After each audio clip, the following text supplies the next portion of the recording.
how did you come to believe? How did you come to believe? Was it a deathbed conversion? Or a foxhole experience? And by deathbed conversion, I don't mean that you died, although that's possible, as we talked about last week.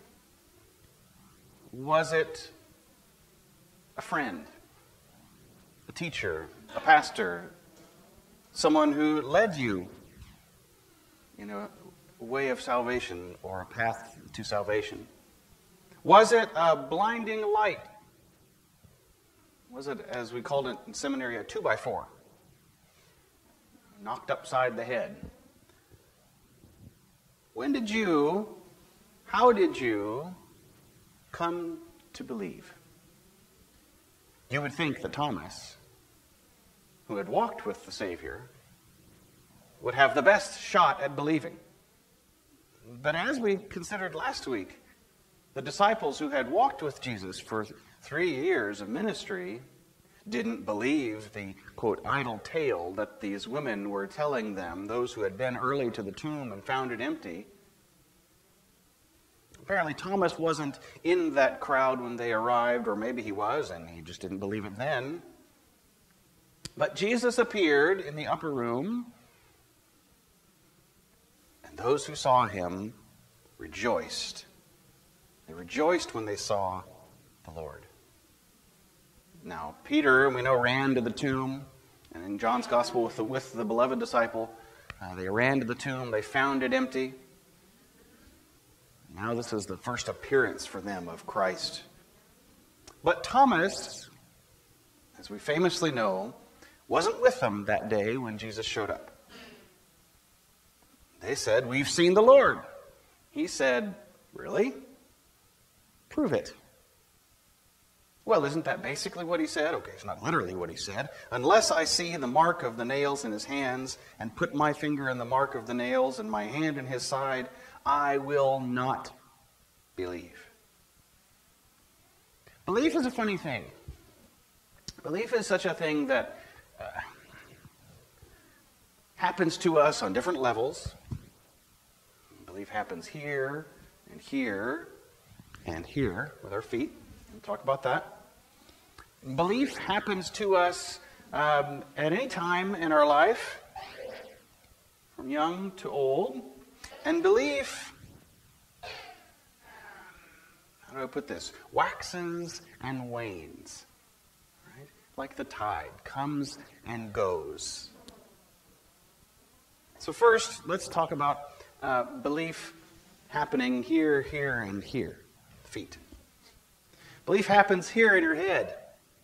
We have a logical assent. We believe things. Although I got to tell you, sometimes belief here, it seems like this is too thick for us to want to believe something. And so we need belief to happen here with our eyes, and here with our ears, and maybe even with our tongue and our fingers. We need to touch and experience like Thomas spoke of. Unless I touch and see, I'm not going to believe. Belief is in a 2 + 2 = 4 kind of way. Should be the easiest, logically. I just said it. 2 + 2 = 4. Now, some of you math whizzes out there may be able to prove that that really isn't so in some other dimension. Okay, that 2 + 2 really doesn't equal 4. Depends on what you're adding together, and you might find a way around it. Prove to me that yellow and blue doesn't equal green. 2 + 2 doesn't equal 4. But that ought to be the easiest way for us to believe. So if I said to you, well, Jesus is risen, and he is risen indeed, there you go, and I can prove it to you, and I found a way to physically, without a shadow of a doubt, prove it to you that Jesus was risen, then you might believe, right? I don't think so. I don't think you would. I think that our brains have become wired these days to be very skeptical, even just a little bit skeptical, of what we're told we should believe. We ought to believe this because this is what science tells us, or this is what the facts are, or this is what the scan says. The doctor says you've got cancer. Do you believe him? Or do you go for a second opinion? Do you trust someone with the facts? I mean, I see this in the climate debate. 98% of the scientists are saying, yeah, we're responsible for this. Scientists, what do they know? The facts don't often convince us, especially in this day and age. We have a problem with this kind of belief. The problem is right here. The problem is this kind of belief. We want to believe something else. We want to believe what we want to believe, and no one's going to tell me I can't believe it because I'm an American and I've got the freedom to believe whatever the heck I want. Right? Or is that too harsh? It's not just Americans. It's a human phenomenon. There's something about us that when we've got it in our minds and we want to believe something is true, it's going to be true. You go through this process in puppy love. You remember dating? How many of you, some of you, are still working on that, right? Now, if you're married and you're still working on that, we've got to talk. How many of you remember dating? Dating is a process of belief and assent. And what do I mean by that? I mean that when you meet someone, you fall head over heels in love with that person, or have a crush, or whatever it may be, you have a preconceived idea about what that person is like. And the process of dating is a time of hopefully unfolding where you realize, oh, I didn't realize you were that way. I didn't realize that you didn't like this or do like that. I didn't realize that bugged you more than anything else. Maybe this isn't the person I thought they were. Some of the best marriages, folks I've talked to who have hit the 50-year anniversary, the 55, the 60, and so on, what they will tell me is, every day I feel like I learn something new about my spouse. Now, maybe not literally every day it happens, but periodically they figure something out about this beautiful person. People are complex, aren't we? We're full of history and emotions, ideas and dreams. These brains do how many trillions upon trillions of calculations and thoughts and ideas? I mean, humans are complex. There's no way we could possibly really, honestly, truly get to know someone, in a 6-month period of courtship. So marriage is an act of unfolding belief. I thought I knew who this person was. I thought I knew, but now I'm learning who they really are. Both my head and my heart. Belief is a gradual unfolding in that way. Jesus is a person. Belief in Jesus can be a gradual unfolding too. But see, the head kind of belief, here's the difference, is more of a black or white, it is or it isn't, or at least I believe that there's a gray area. I mean, you can nail that kind of belief down. 2 plus 2, I can probably prove that that's 4. This kind of belief, this kind of gradual unfolding heart kind of belief, that's harder to prove. That's harder to pin down. But something keeps us going to believe with our hearts. Believing with our heads, when we get a conflict between our heads and our hearts, then we run into all kinds of trouble. My head says, and I read this great book one time that said that there really isn't a God. And it proved to me that there wasn't. And this is not me personally speaking here. I'm giving you an example. Your head might say, that guy seems pretty smart, and he said there's no God. But my heart over here, meanwhile, is telling me that something outside of me, some greater force than I, is touching me. Now there's a conflict. I know. That we're just a random collection of molecules, of protoplasmic soup that formed and grew and evolved and came to being. And this whole mumbo-jumbo creation business, that's nonsense. This is provable. This is real. I can believe this with my head, but hold on. Wait a minute. This God over here loves me.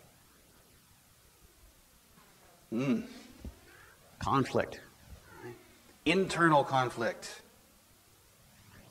It would just be easier if Jesus would show up and put his hands out and say, touch him. Thomas got that privilege. So we've got head belief and heart belief, and we'll get to the foot belief here in a bit. Thomas got to touch and see. We don't have that same privilege. Not this side of heaven. Unless Jesus comes back within our lifetime, it ain't happening. A week later, the disciples were again in the house. Thomas was with them, and although the doors were shut, Jesus came and stood among them and said, "Peace be with you." And then he said to Thomas, "Put your finger here and see my hands. Reach out your hand and put it in my side. Do not doubt, but believe." Thomas had said, "I will not believe. Unless these things happen, I will not believe." Sometimes I think today, even if we check off our checklist, we will not believe because we don't want to believe. What kind of emotional skin in the game did Thomas have to not believe that Jesus was alive? What would it have benefited him for Jesus to be dead? Have you ever thought of it that way? I watch maybe too many of these murder mysteries. Some of the more intriguing ones are not where the person is actually dead, but where they've disguised themselves so that they have died. And they sneak off, they put on a disguise, and they remain hidden so their kids can have the inheritance. Or they change their will somehow, and then they die so that they can siphon off the money into a different account as a different person. Sometimes it benefits people to believe that someone really is dead. What would it benefit Thomas to believe that Jesus is actually dead? Well, it may have something to do with that belief. It has something to do with denial. And these are strong words. Unless I see these things, I will not believe. It's like this global warming hoo-ha. First they call it global warming, and then they call it climate change, and then Al Gore says this, and then... Please. Sometimes the facts aren't even enough to convince, as you may know. Because we don't want to believe. Well, what kind of stake do you have in not wanting to believe? What does it benefit you that this whole climate change thing isn't real? You don't have to lift a finger to change anything with your lifestyle. You don't have to worry about your carbon footprint if that carbon stuff isn't real. Carbon pollution. The plants need it. CO2 is plant food, right? Yeah, tell that to the farmers who had to replant a few times last year. The excess CO2 doesn't do them a lick of good when it's hotter than blazes and there's no water. Yeah, there's this kind of belief, but in that case, it pays us to disbelieve. Because then we don't have to change. It's one of the greatest roots of denial there is. If Christ was raised from the dead, then Thomas would have to do something. If Jesus was alive, then Thomas would have to stop doubting and believe. It's easier if he's dead. Yeah, he said good things. He taught nice people. He did some miraculous things, although I'm still not sure about all of that. That person probably really wasn't as sick as they thought they were, and Jesus just motivated them to get well. It's easier to disbelieve. It's easier to say it's all bunk and all hooey and we don't have to believe any of it. It's easier to just get on with your life and live however the hell you want to live. You don't have to believe. Belief here and here means we have to believe here with our feet. We have to do something. Oh, God. I've seen a bumper sticker. Maybe you've seen it too. It says, Jesus is coming. Look busy. You ever seen that one? Not that you actually have to do anything. Just look busy. Sometimes I wonder, never mind. You know, belief here and here is good. And if it's up here, yeah, okay, fine. 97% of scientists, sure, whatever. What does that have to do with me? I'm not causing it. I'm not responsible. There's different levels of denial, different ways we can say, it ain't real. I don't have to deal with it. Jesus really didn't rise from the dead. Same thing. Belief and denial, same pattern. Pick any top topic out there that calls you to believe in something that's greater than yourself. And you'll find folks who are denying it, folks who have a stake in believing that it's not real. It doesn't have to be climate change. It's just that that's the big one these days. Yeah. No, I think the big one is Jesus. This scene of Thomas plays out again and again and again these days. Okay, fine, I'll go to church. And I can accept that Jesus is raised from the dead. Yeah, I've had some faith experiences. But that's what you do on Sunday. One of the greatest challenges in the church is to make our Sunday faith our Monday work. To make our Sunday belief our Monday action. To pull out the little green card and to say, yeah, this doesn't mean a hill of beans unless I'm doing something with it. It'll never work. You're right. Until someone does something, and then it works. It's the sort of thing like any weight loss plan. I can tell you, here's how you lose weight. Oh, that's great. I believe that. Gosh, I like the sound of that. But until this and this meets that, the pounds aren't coming off. Jesus appears before Thomas. Thomas answered him, "My Lord and my God." Jesus said to him, "Have you believed because you've seen me? Blessed are those who have not seen and yet have come to believe." And here's where we could leave it at that. Say that would be enough. That's beautiful, Pastor. That's wonderful. Thomas believed. Makes my heart glad to think about people believing. All of those folks filling that stadium in Texas, they're believing. That's just terrific. Doesn't it make you feel good? Got to get more kids in the church because we want kids to believe. Kids, makes your heart glad to know that they're believing. Yep, now tell me how you believe. Show me how you believe. What does your faith look like? Jesus did many other signs in the presence of his disciples, which are not written in this book. These are written so that you may come to believe that Jesus is the Messiah, the Son of God. Period, right? That's it. We leave it there. No, we can't leave it there. That through believing, you may have life in his name. Having life. Doesn't that sound good? And that's what happens between that beat and that beat. Isn't it? Life, what happens between beat, and all those other beats. I was in seminary. We took a wonderful trip to a Buddhist monastery, a retreat center in Vermont. A bunch of ex-hippies being Buddhist up in this old farmhouse. It was really cool. And one of the teachers was impressing upon us the earnestness of now. And now. And he did that like 5 or 6 times. And every now and then he would just stop and say, now. And we knew what he meant because he had said, this is what happens now. Life is what happens, as you've heard before, while you're making other plans. How many folks in my hobby of model railroading do I read about? Well, I would, do more with these trains if it weren't for this thing I have to do 5 days a week between 9 and 5. Oh, and then there's kids at home and that other person that I share my house with and occasionally sleep next to. Oh yeah, work, family, all that stuff gets in the way. If I could just get all that out of the way, then I could have a life.